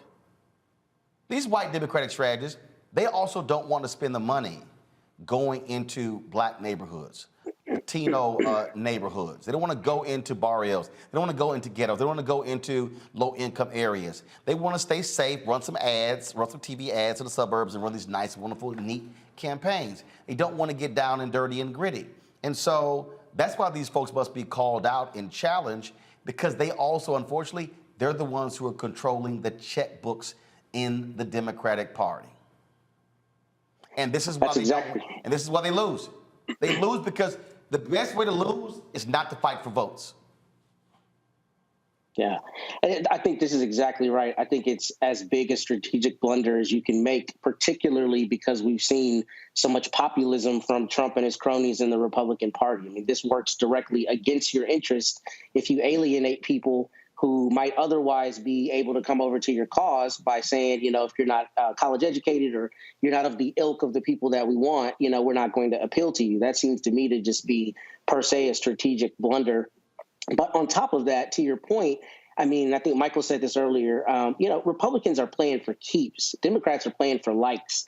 The Republicans are playing for keeps. We see that time and time again. So obviously the people who are in the strategy positions and who control the purse strings are not making some of the smart decisions. Case in point, here in Texas, I saw just yesterday, I got an email that Jessica Cisneros is running against Henry Cuellar, and the DCCC is paying Henry Cuellar despite his conservative leanings and the things that he's done, showing that he's not really, you know, for the Democratic cause. So, I mean, I don't even understand some of the decisions they're making behind who they're backing and who they're not backing, including the sister that you had on from Florida last week, who said that they are choosing a different race despite hers being very competitive and having a big number swing that could mean that that district will go to her. So with that being said, it just seems like these strategists have heads in the sand, particularly because the trend right now with the populism on the Republican side seems like that's the last card you want to play, is appealing only to college-educated liberal folks. Yep, absolutely. That's what's going on. All right, folks, hold tight 1 second. When we come back, our Black and Missing. Also, Tucker Carlson shows his racist, misogynistic attack on black women last night. Yeah, I got a few words to say about that. But also, why isn't MSNBC and NBC being more aggressive at protecting their own? Yeah, I'm going to speak on that next. You're watching Roland Martin Unfiltered on the Black Star Network. Hey, on YouTube, y'all watching, stop sitting on y'all asses and hit the like button. It's damn near 3,000 of y'all watching. We got less than 1,000 likes. Can y'all explain why? Y'all love commenting. Hit the damn like button. It ain't hard. Click, move on. It's free. Like, literally, it doesn't cost a dime to hit the like button. Hit it. So when I come back, I should see us up to around 12, 13, 1,400. No, damn that. We should be at 1,500 likes, okay? So hit the button. Same thing on Facebook, on Twitch, on Instagram, and same thing on the Black Star Network. Hit the like button, hit the share button as well. Download our app, Black Star Network, Apple phone, Android phone, Apple TV for Android TV, Roku, Amazon Fire TV, Xbox One, Samsung Smart TV. Join our Bring the Funk fan club. Say check in money orders to P.O. Box 57196, Washington, D.C. 20037. Come on, let's go. Washington, D.C. 20037-0196. Cash App, $RM Unfiltered. Y'all sleeping there. PayPal, R Martin Unfiltered. Venmo is RM Unfiltered. Zelle is Roland at RolandSMartin.com. Roland at RolandMartinUnfiltered.com. And of course, buy the book White Fear: How the Brown of America is Making White Folks Lose Their Minds. Ben Bella Books, Amazon, Barnes & Noble, IndieBound, Bookshop, Chapters, Books A Million, Target, and of course, you can also download the book on Audible. You can also get it from your favorite black bookstore as well. And so what am I going to play going to the break since Nola's in here? Seriously bugging a brother. Yeah, let me tell you what Nola did. First of all, Nola came in here and you know what's about to visit your house? Nola, one of them black folk come visit your house. She's like, why you got the music all the way up? I can't hear. And then she's like, are you burning candles in here? And I was thinking, is there anything else? Like, I'm listening to your lies. Go ahead. No, I'm just saying. I mean, is there anything else you want me to not do that I normally do since you here? Didn't nobody say nothing about that ashy candle that you burning? Didn't nobody say nothing about it? Isn't that the name of the candle? Nail Collins, ashy candle. It smells good. But I'm just saying. I sat here and mind my business. No, I was taking my notes. You made fun of my pen and paper. You were like commenting on. Yo, then she gonna say, why you gotta have all of my pads? I didn't do all that. Yes, you did. I didn't do all this. See, this is what, right here, next time Nola comes in the studio, I want cameras rolling the entire time so we can roll back so y'all can see, y'all, this is how it was. Lies. Y'all, come on, no, like, why you got all of my pads? Lies. Why you got all of my I did say that. Yeah, you No. I said. Now she's what admitting. I said was, how many iPads do you need is what I said. That's exactly what I said. But the rest are lies, y'all. I told y'all. This is what happens when certain black people come to your house and they want to start telling you about your house. Your house. I was minding my business, y'all. Minding my business. That's all I see. See, now, because y'all be hitting me when you bring the panel back in studio. Exhibit A. Exhibit A. Mama, don't listen to this man. Exhibit A. Right, even your mama watching. Your mama texts you. Mama said, well, I like rolling top. I like rolling top. See, I'm always good, y'all, because I always got the mamas on my side. And so when the daughters and the sons get out of line, I can always count on the mamas to cuss out the daughters. Not cuss out. You know you got a line. Your mama gonna, your mama gonna give you. Where your mama from? New Orleans, Louisiana. She gonna hit your ass with a roof. She gonna hit you with a root. All right, y'all, I gotta go to a break. Let me listen to my man, Willie Hutch. I'll be back.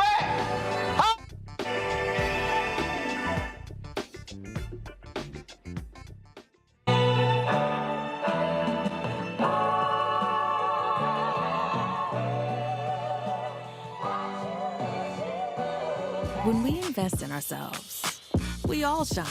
Together, we are Black beyond measure. Welcome to Atlanta, one of the most expensive housing markets in America. But rather than help out, Brian Kemp cashed in. He made hundreds of thousands of dollars in real estate. His net worth skyrocketed.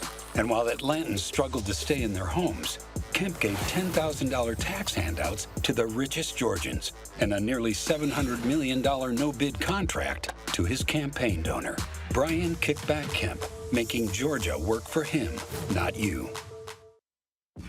When we invest in ourselves, we're investing in what's next for all of us.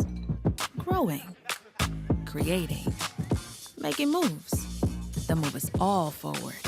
Together, we are Black beyond measure. Hatred on the streets, a horrific scene, a white nationalist rally that descended into deadly violence.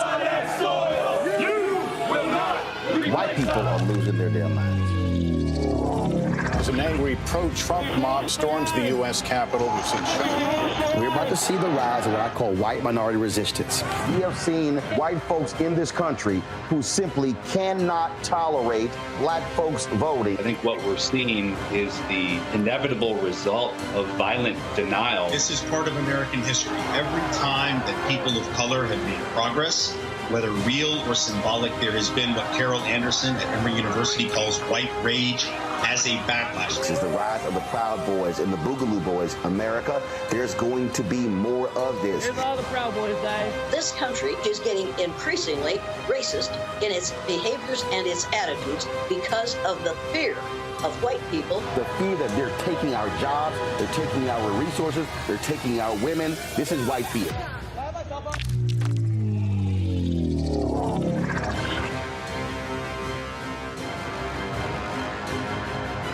Libraries empower the community with education. Liberia Economic Development Initiative, LEDI, is hosting the International Life Changers Awards and Liberia's bicentennial to celebrate LEDI building the country's first modern public library and technology center. Join event host Roland Martin. Our honorees, Reverend Dr. Jamal Bryant, Zernona Clayton, Thomas Dorch Jr., Dana Lupton, Dr. Tammy Graysteele, on October 29th at the CNN Center, Atlanta. There are no public libraries in Liberia, but together we can change that. Get tickets at ledinow.org. Hey, I'm Antonique Smith. Hey, I'm Arnaz J. Hi, this is Cheryl Lee Ralph, and you are watching Roland Martin, Unfiltered. I mean, could it be any other way? Really? It's Roland Martin.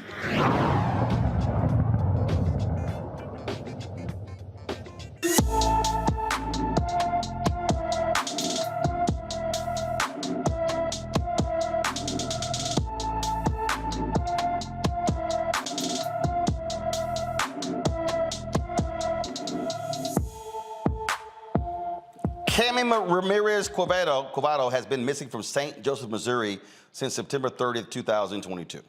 The 25-year-old is 5 feet 3 inches tall, weighs 120 pounds, with black hair and brown eyes. Anyone with information regarding Cami Ramirez Covado's whereabouts should contact the St. Joseph, Missouri Police Department at 816-271-4777. 816-271-4777. All right, folks. When I was writing my book, White Fear, one of the things that immediately jumped out in terms of how I framed this whole deal is the literal white nationalism, the white racism of Fox News. Ever since Fox News was created by Roger Ailes, it was designed to appeal to the racial buttons of white America. It has always been about the white outrage. That's why they have targeted African Americans, target Latinos. That's why every time they need their ratings boosted, they'll conjure up a caravan coming to the southern border. That's their entire deal. And so when they decided to oppose, if you will, or speak truthfully about the election with Donald Trump, he began to attack them, and One America News and Newsmax's ratings began to increase. And so they begin to lose numbers. And so they freaked out and said, well, let's double down on Donald Trump, double down on election lying. That's why Dominion is suing them. And so they've even allowed Tucker Carlson, who is nothing but a trust fund baby, born with 2 silver spoons in his mouth, to all of a sudden create this whole notion that he is a populist and he cares about the working class man and woman, when really, if you listen to his show or watch his show, he is nothing but a white nationalist who's spewing hatred against people of color, and that's why his show is the highest rated one on cable news. He is all about white grievance. He's all about, oh my goodness, the white people, it's all ending for us. He is the epitome of my book, White Fear, How the Browning of America is Making White Folks Lose Their Minds. That's who Tucker Carlson is. And so this week, a couple of nights ago, he decided to take aim at Joanne Reed and specifically Tiffany Cross, 2 sisters with shows on MSNBC. If you want to see this level of nastiness, hatred, and bigotry, just watch this. Have you watched MSNBC lately? Likely you haven't. Like the Tootsies, you're not the target audience, but you should tune in sometime. It's remarkable. Given that opposing racism is America's national religion, it may surprise you to learn that open race hate forms much of the substance of that channel's programming. And when we say race hate, we're not referring to the subtle coded variety. You want border security? You giving your kids piano lessons? You like Shakespeare? You believe in the SAT? You must be a racist. That's not what we're talking about.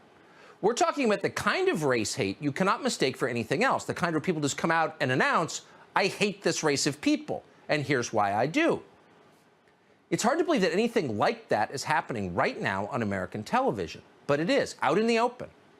And the most amazing and the most creepy part of all is that no one is saying anything about it. It's all but ignored. And honestly, we had no idea it was going on either until we started getting texts from people. Are you watching this? Can you believe this?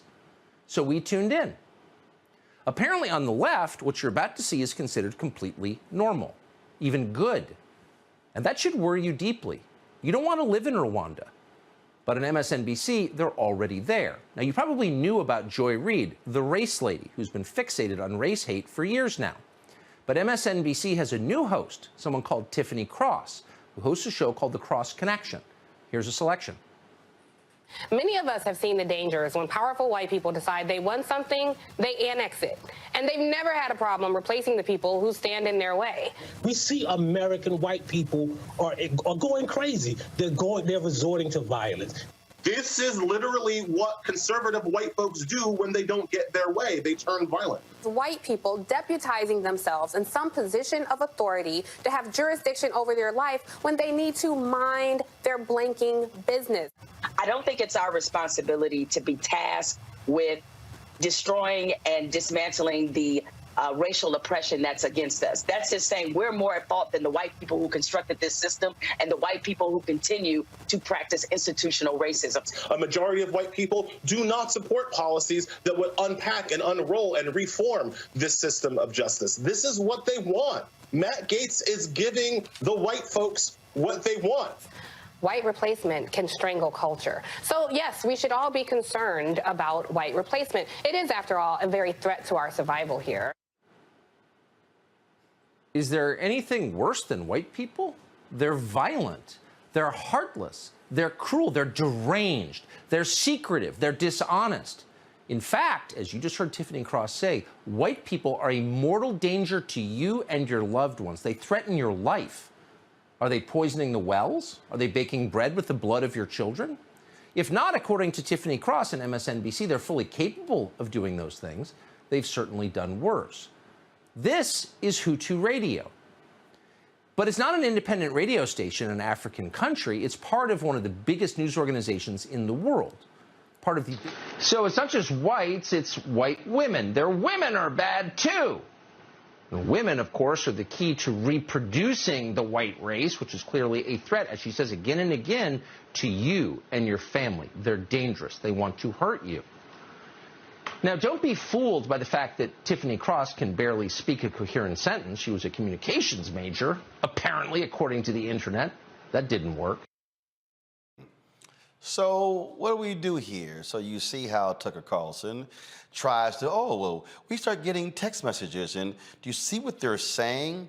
Folks, we have watched Fox News for years. We have watched as they have attacked black rappers and other groups, how Glenn Beck, when he was there, talked about how Obama hated white people. We've seen how that was the strategy. We've actually heard from people who used to work at Fox News talk about how their strategy absolutely is about appealing to the issue of race and driving this issue. This is what we have seen repeatedly. And so it's no shock they're doing this. I told y'all in my book, White Fear, that the whole point is, oh my goodness, how dare we? But the real anger of the Tucker Carlsons of the world, and Megyn Kelly, of course, the former right-wing zealot at Fox News who took a shot at Tiffany Cross as well, what they cannot stand is that we now have a voice. See, what bothers them, what bothers a Tucker, what bothers all of them, and in fact, Megyn Kelly even tried to say Tiffany Cross had a failed show, which I was very surprised by, because Tiffany actually has the highest rated show on MSNBC on the weekends. Megyn is the one who got paid $69 million to leave because she failed. Her show sucked at NBC. She didn't even last 2 years. And so what you have here are folks who literally cannot stand the fact that we are now hosting shows. We now get to give opinions. We now get to actually share our thoughts. See, I warned y'all back in 2009 this was going to happen. I told you as we move closer to 2043, you're going to see the vitriol increase, because it is a part of their rage machine to amp up their white conservative viewers to go, look at them, how dare they? Look at what they are dare saying, what's going on. We can roll the tape, and we literally do not have enough hours in the day to show you the kind of vitriol that we have heard come from Fox News since its inception, with its targeting of black and Latino people. Tucker Carlson is about driving the white outrage, which drives the cash registers at Fox News. There is profit in white rage. He is their leading prophet. That's who he is. And so when you understand that, then how do you counter that? For some reason, I've yet to see, and maybe y'all can let me know in the control room, I've yet to see a forceful reaction from MSNBC or NBC regarding the attacks on their host, Joanne Reed, Tiffany Cross. Now, Fox News, one of the things that they always did, they employed a very aggressive PR team. They pushed back hard when folks attacked Sean Hannity or Bill O'Reilly or Megyn Kelly. I don't understand why MSNBC and NBC is so quiet. Why they are unwilling to engage. See, I'll deposit this, and let me just help y'all out. One of the biggest problems, y'all, with progressives is they're scared to fight. See, no, that's, we don't want to do that. That's just not how we do things over here. See, Fox News will viciously attack, and they will have all of their shows attack and attack progressives, oh no, we don't want to engage. See, that's why when that right-wing zealot Mark Levin 3 weeks ago on his radio show attacked me and said, Roland Martin will never invite me on his show. I did that night. It's been 3 weeks. He hasn't responded. See, I'm not willing to fight anybody on the right. Sean Hannity, I ain't scared of you. He's been running from me for a decade. Bill O'Reilly, running. Tucker Carlson, running. Laura Ingraham, running. Take your pick, all of them. Lincoln Kennedy over there, running. Greg Gutfeld, running. All of them, running. Lou Dawson, I did a show at CNN. We got the Fox News, Fox Business, running. Janine Pirro, running. Because, see, they love talking trash, but they don't want to do it in front of you because they can't handle that heat coming back. And so, if Republicans win the House and the Senate in November, we're going to need Joanne Reed, but especially Tiffany Cross. We're going to need people who are on air, who are unafraid to fight. See, when it's time to fight, you don't bring soft people to a fight. What's the song? Michael? Knuck or Buck? Is that the song? Knuck if you buck. Knuck if you buck. Knuck if you buck. Yeah. MSNBC execs, NBC execs, y'all need to get some knuck or buck. Y'all need to wake up and understand what is going on here, because this thing is not going to get for the better. You got to have some folks who are willing to throw down and willing to fight, willing to swing. And I dare say, and let me be real clear, I'm not doing this commentary because I get invited on Tiffany's show. I'm doing it because I understand what is at stake. I understand democracy. I understand that we've got to have folks who are willing to fight, willing to engage, willing to do battle. There's a great story in the Bible of one of David's mighty men, and there was a field of lentils, and the people of Israel were like, man, look, that's a field of lentils. We gonna get that thing up. We ain't fighting over that. But there was a certain man named Shema. And Shema said, no, if God gave us this land, I'm fighting over it. And stood there and fought with both hands. Slayed them with both hands over a field of lentils. We've got to have modern day Shemas, men and women who are willing to go hard at Fox News, at Tucker Carlson, at white supremacy, at these domestic terrorists in this country. And we need folks who are modern day Shemas, who are men and women who are black, who are white, who are Latino, who are Native American, who are Asian. Because when you say this is a fight for the soul of democracy, no, what this is about is now the redefinition of America and becoming a more perfect union. And folk like Tucker and Fox News wants us to continue to be what we've always been. Now, this is game on. And we need warriors like Tiffany Cross on the battlefield. We got enough people on the sidelines watching. We need folk who are ready to swing. And her bosses and her network should have her back. Period.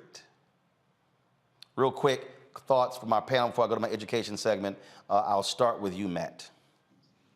I think you're right. I think we shouldn't be surprised that a paleo conservative who is often saying off-the-wall things did it again, particularly because we know he espouses great replacement theory. I mean, this is Tucker Carlson's forte. This is what Fox News leverages for the people that watch it. And you said it, profit is the motive. So I think you're 100% right. I think we need those people, and I think those people to fight. And I think the Democratic Party, to your point, we talk about it every week. They not only don't fight effectively, but they don't fight voraciously, and they don't fight for keeps. Republicans tell us at every turn what they're doing, what their plans are, and they fight no holds barred. And Democrats need to do the same thing. Nola? This is definitely a personal, it touches me personally. as a guest on, Tiffany's show, and her professionalism and the important voice that she is for everyone in this country and beyond, but especially for Black women. I know what it feels like to have a powerful white man to try to tarnish your reputation.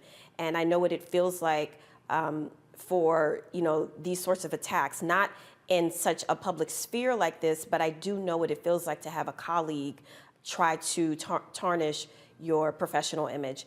And the dangerous part is that as Black people, we are raised with this idea that we have to be 10 times better. And I would posit as a Black woman, let's multiply that by 3. So we have to always be mindful of our professionalism, how we present. And then we also have to always be mindful of our responses because, we have to work in these environments where, people have the trope of the angry Black woman. And so we always have to negotiate just how far we want to take it, how much of our authenticity we actually want to show up with. So, Tiffany has this platform, Joy Reid has her platform, where they can speak an uncomfortable truth, and that's really what this is about. These are uncomfortable truths that many people in this country are trying to put bows on it and wrap it up in new kind of wrapping paper to present it as something else. And the thing about it is this, trying to, put these women in a light that sheds them as angry Black women. And I'm sure the trope of, not being smart and trying to come at Tiffany saying that, her show is failing when that is not the truth at all. But it's not about the truth. And certain platforms have nothing to do with the truth. It's all about painting a picture and holding up a familiar target, and people believing that. And so my issue is, I hope they are safe. At the very least, I hope that they are being provided some level of security because this has definitely endangered their well-beings in a way that just isn't fair. And that's not how it should be in a democracy like the United States. And it's not how it should be when you at work amongst colleagues. So I just hope that they are safe. Michael. Well, this is more white supremacy coming from what I call coup plotter TV or white nationalist TV. And, Tucker Carlson is the golden child over there, like Bill O'Reilly was. And it was the sexual harassment scandal, but the boycotts from from a number of different civil rights organizations that work together to get 80 advertisers to divest from Bill O'Reilly's TV show, The O'Reilly Factor. And it got to the point where that show was not profitable and they canceled his show. I've said before, we need to go after Tucker Carlson's or Tuckums, as Joanne Reid calls them, go after his advertisers. And at the same time, we really have to understand this is somebody who embraces authoritarianism. He embraces Viktor Orban of Hungary. He did a documentary of Viktor Orban. This is somebody who did that interview with Kanye West, and there were excerpts of the interview that were deleted that are being leaked out now as well, and they're pimping Kanye also. Fox News is extremely dangerous. It's Fox News who really propelled, the media outlet that really propelled the most to the forefront this anti-critical race theory, this fake attack on critical race theory, things like this. So this is extremely dangerous, especially in a midterm election year. So I watch Joanne Reid and Tiffany Cross as well.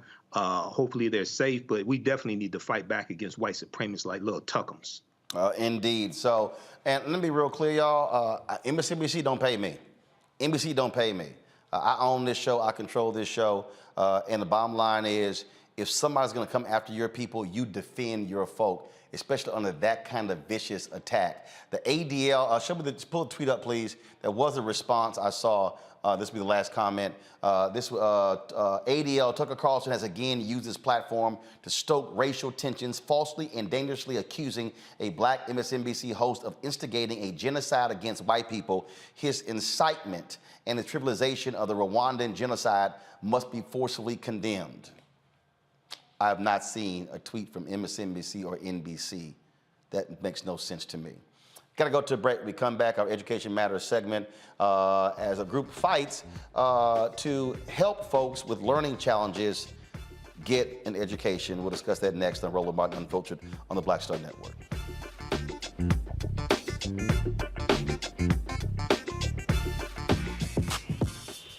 When we invest in ourselves, our glow, our vision, our vibe, we all shine. Together, we are black beyond measure. You know what's on the ballot. It's not just legislation and policies we believe in. It's democracy. Our democracy. There's a choice on the ballot between freedom and fear, between cruelty and compassion, between chaos and community, between voting or violence. And the end of rights generations have fought for. The extremists have a plan, a roadmap for a nation where your voice is silenced and your vote is a memory, where they count their votes and cast ours aside. That's why this year, this fight, this vote is so important. Register, engage, volunteer, fight back against the disinformation and despair, and most of all, vote, because your vote is all that stands between our future and theirs. When we invest in ourselves, we all shine. Together, we are black beyond measure. Hey everybody, it's your girl Lunel.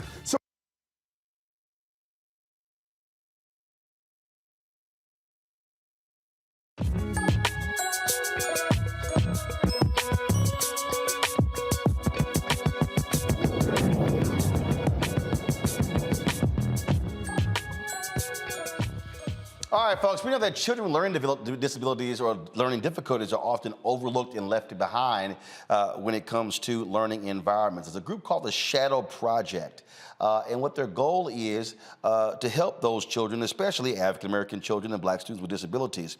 They're more likely to be restrained and excluded from general education classes. They're based in Oregon. They're a nonprofit doing the work to offer children with learning differences support they need to thrive in school. Their mission is to make schools more accessible and engaging K through 8 with learning challenges like dyslexia, ADHD, autism, and trauma. Executive Director Sharon Juneman from the Shadow Project, she joins us right now. Sharon, glad to have you with us. What was the impetus for starting this? What caused you, others to say, you know what, we've got to make this a priority? Well, I'll tell you what, the reason why the Shadow Project exists is because children with learning challenges have so much potential to contribute to our society and to be successful. And right now, they're not being given that opportunity in school. Our schools are overwhelmed, and in the pandemic, kids with learning challenges fell even further behind than the general population. And our world is missing out. We are missing out on these children because they're in the state of Oregon. 40% of kids with disabilities do not graduate high school on time with a standard diploma. And so they're not even getting the opportunity to reach that basic education milestone.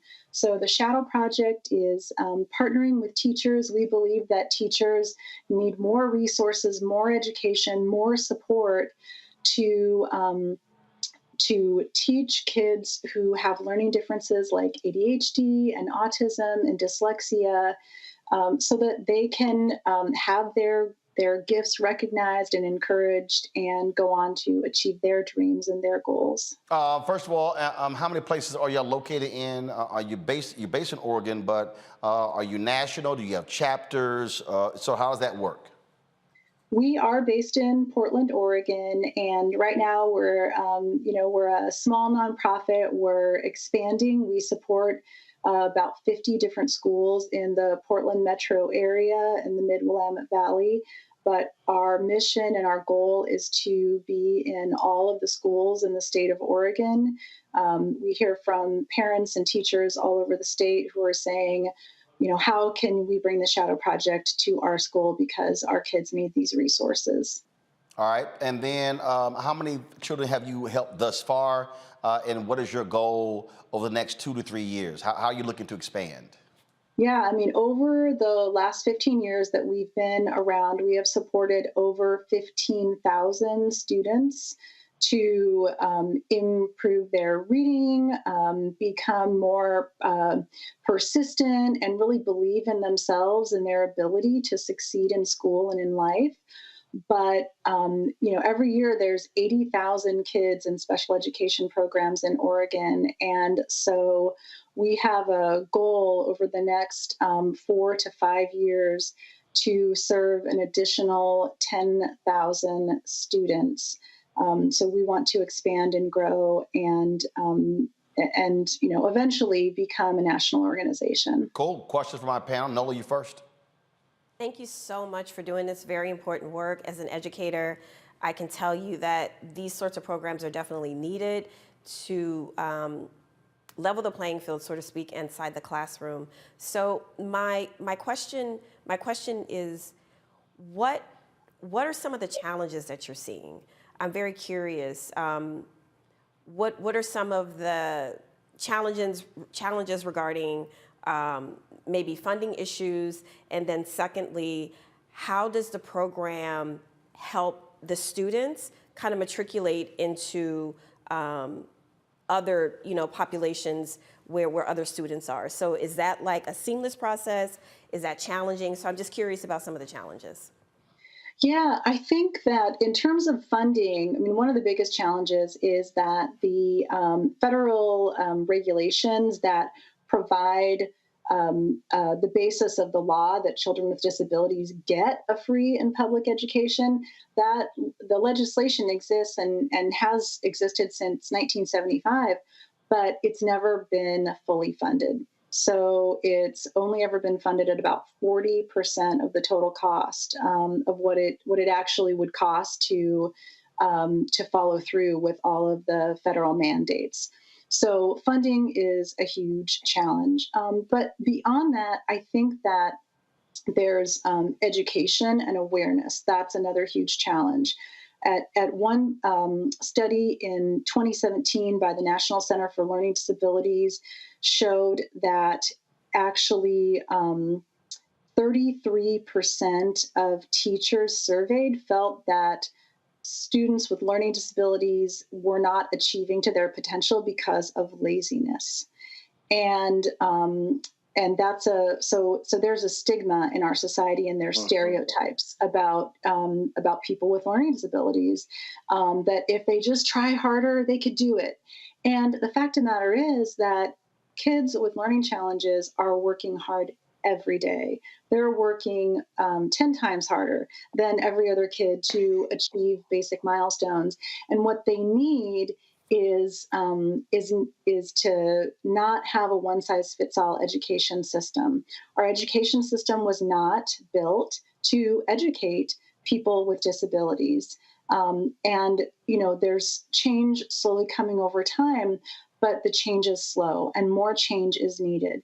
And schools need more resources because, a teacher might have 30 kids or more in the classroom, and the teacher's job is so hard to be able to know every student and to understand the individual things that child needs to succeed in school. That's where the Shadow Project comes in, because we bring in more resources. For example, one of the programs that we do is help schools build a sensory space and then we train teachers and staff how to use it. And a sensory space is a learning space in the classroom or in the school where kids can, on a schedule, on a routine, be able to take breaks and have movement breaks and learn for themselves like what their emotional state is and how they're feeling and what they can do to support their own needs when they're feeling stressed, when they're feeling triggered, when they're feeling like they've got too much energy to be able to sit down and sit in their chair and pay attention. Well, what happens right now is when kids feel that way, they get sent to the principal's office, right? Because they're acting out, because they won't sit in their seat, they won't raise their hand to talk. But we have seen tremendous, tremendous changes when we bring a sensory space into a school. We've had teachers and principals tell us that it was a game changer for them. Instead of having to send kids to the principal's office, they start putting these kids on this sensory routine, and all of a sudden, kids are able to stay in class, they're able to attend to learning. These are simple, very low-cost things that schools can do. We make it low cost because as a nonprofit, we do the fundraising and bring in the resources to the schools and partner with the schools. So, so a lot of these, societal challenges that we face, they're very hard to make change, but these resources that we're bringing in are very low cost and they're very effective. Michael. All right, Sharon, thanks for coming on and sharing this information with us. On your website, you talk about closing the opportunity gap in special education, and you talk about how students with disabilities don't get to graduate with their peers, and then with Black and Latino students, the educational disparities are even more magnified. Can you talk about one or two of maybe the unique disparities with Black and Latino students and how you're able to help them, how you're able to help them overcome those obstacles? Yes, absolutely. When we're talking about working with Black and Latino students and the additional education disparities that they face, first of all, Black and Latino students are disciplined at a much higher rate, nationwide and in the state of Oregon too, than white students are. And then you add on top of that the learning challenge and the disability, and so then it just magnifies all those issues. I mean, it magnifies issues for families too, because there's a lack of trust in the schools because of their generational experiences with education systems. And so for parents who have kids with learning disabilities, there's a lot of advocacy that you have to do. There's a lot of talking to the teacher, talking to the principal, make sure they know your kid, making sure they know what your kid needs. But for Black and Latino families, where there's this trust there, they're not sure if they're going to be heard by the school. They may have not been heard before, so there's like, well, why should I try to do this because my voice wasn't heard before, and then so for some families as well, Latino families, like if they are undocumented, they may be afraid to engage with the school in that way and kind of go through that official process to get an educational diagnosis of a disability. So there's a number of barriers that families face. And so one of the things that we do with our reading program is we bring in mentors to work with kids. We give them an assistive technology that helps them read at their comprehension level when they can't necessarily read grade level books in print because of their reading disability. So we pair that with mentors who we recruit these volunteers from these communities, and we give the mentors access to all sorts of training about bringing out for the kids these books where they can see themselves in the characters, right? So they can see like, oh, I'm reading a book about a kid with a learning disability, and I'm reading about how they overcame this disability. Or, when I filled in for a mentor, one time recently, and I was mentoring this, young boy, and he was jumping all over the hallway. I was trying to get him to read, and I was like, okay, he likes to move. He's got this ball he's playing with. And I said, hey, you know what? Do you like basketball? Yeah, he likes basketball. Okay, well, let's look for some books about basketball. And I tell you, as soon as we found a book about basketball, he was reading. Right. He was sitting in his chair and he was reading and he was paying attention. He was engrossed in that book. And so these are the kinds of things, like when you get to know kids and you really take that time, then you can get them reading and you can capture their attention. But teachers don't have that time very often to spend with individual children when their classrooms are already very busy and they have so many demands on their time. Matt? All right, thanks.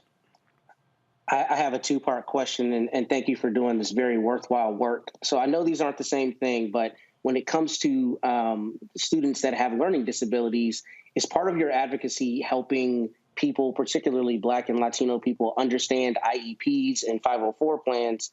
And is there a part of your program that is supplemental to students that have those programs? Because I'm finding in my practice that some of my own clients don't know what their children are entitled to. And that schools are not providing that. So how do y'all address that issue in your advocacy? Yes, that is a huge issue. I can tell you I have a child who has an IEP, and it's a very intimidating process. It requires a lot of knowledge and honestly, a lot of emotional fortitude sometimes when, you want so passionately for your child to succeed and be given the right education that they deserve. And you're often faced with, the answer no, a lot of the time. No, we can't do that. No, we don't have that resource. And so the Shadow Project does provide parent outreach to the families in the schools where we partner, where we talk to families about, for example, the role of audiobooks in learning. And in that, we also refer families to other organizations. There's great organizations all across the country whose sole job is to help families learn how to advocate in that IEP process. This is something that isn't known by very many families, I find, but every state in the country is required by federal law to have what's called a parent training and information center. And you can just Google special education parent training and information center, and you will find the listing for your state. And it's usually a community-based organization, a nonprofit, where they have a special federal grant, and that's their job, is to provide training and webinars about how to be an advocate for your child in special education. All right, then. Well, look, if folks want more information about your group, where do they go? shadow-project.org. All right, Sharon, gentlemen, we sure appreciate it. Thanks a lot. Thank you. All right, folks, that is it for us. Let me thank Michael. Let me thank Matt. Let me thank, I guess, Nola for coming here, being all disruptive and everything. Anyway. Sitting here. What? Nothing. What? I ain't say nothing. Oh, what? I'm sorry. You had something to say? I didn't say anything. I'm sorry. Since I'm on the other side of the studio, what? You had something to say? I didn't say nothing. Oh, I'm just checking. Like always, I'm just sitting here being, minding my business. I'm just checking. Look, they not a sponsor. Put that water down. They ain't spend no money. That's free advertising. We don't do that. We don't do that. All right, y'all. Don't forget, if y'all want to support us, download the Black Star Network app. Available on all platforms: Apple phone, Android phone, Apple TV, Android TV, Roku, Amazon Fire TV, Xbox One, Samsung Smart TV. And of course, you can also join our Bring the Funk fan club. Your dollars make it possible for us to do what we do. That, of course, is send your check and money order to P.O. Box 57196, Washington, D.C. 20037-0. 0196. Cash App, $RM Unfiltered. PayPal is R Martin Unfiltered. Venmo is RM Unfiltered.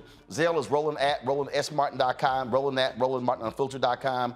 And, of course, get your copy of my book, White Fear, How the Browning of America is Making White Folks Lose Their Minds. Available in all bookstores, Amazon, Barnes & Noble. And, of course, you can also get it on Audible and go to your favorite black bookstore. Folks, Sunday, actually, first of all, tomorrow, I'm in Buffalo speaking to the Buffalo NAACPs of Buffalo. I look forward to seeing y'all on, let's see here, Sunday. I have the GOTV rally. That will be in Houston, 4 to 7 p.m. Pull the graphic up. So I'm going to be there on Sunday. Monday, Augusta, Georgia. We will be there working with, of course, on behalf of the Warnock campaign. Looking forward to having a town hall there. And the folks in Swainsboro, backed by popular demand, they said we're going to pack the joint out. They said they're going to have 300 to 400 people there waiting for us in Swainsboro on Tuesday. And so it's going to be a busy for a few days. I'll be back in studio on Wednesday. And so Buffalo tomorrow, Houston Sunday, Augusta, Georgia on Monday, Swainsboro, Georgia on Tuesday. Looking forward to all of you folks. Y'all take care. We always end the show every Friday, of course, with the folks who contribute to our fan club. And so we'll do that.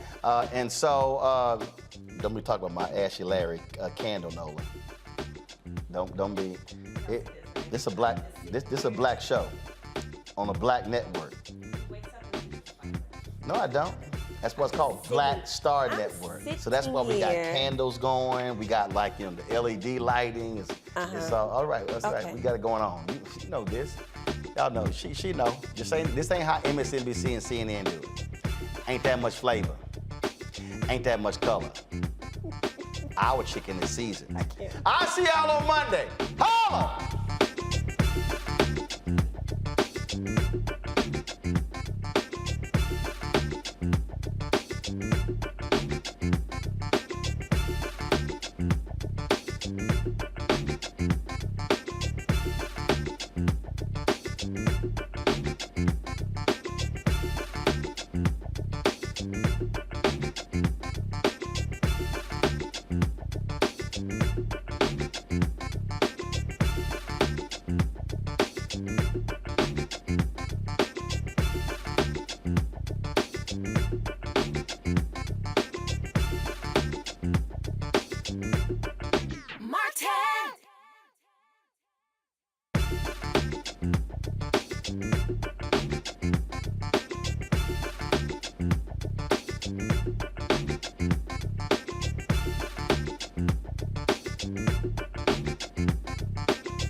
Martin!